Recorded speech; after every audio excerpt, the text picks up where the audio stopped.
When I first met him, he was working as a street interventionist. I mean, he was a priest, but he would go into the street and try to get the rival gangs to stop shooting at each other. He helped with truces and peace treaties, and he began to see that this was not the answer. Jobs were the answer. Jobs were the answer, and that is where it began, and then it morphed into this bakery and silk screening. And then I spent time at the original Homeboy headquarters on First Street, which was this true funky little storefront with everybody from Sheriff Lee Baca to the meanest, baddest gang members running in and out the door. And it was wild. And I fell in love with it and said, this place needs to be studied, this place needs to be looked at, evaluated. And he and I had the first of what was an ongoing kind of a 3-year conversation about science and evaluation and research.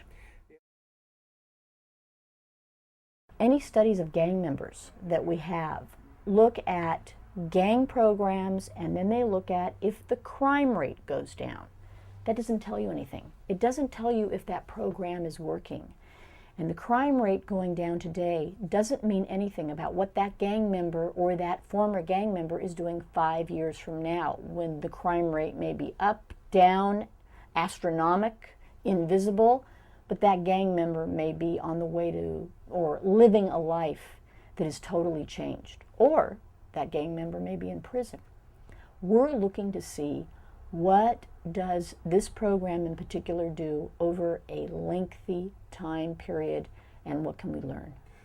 I am partnering with an individual who is a colleague, but who I also consider one of the preeminent social science methodologists on campus, Dr. Todd Franke.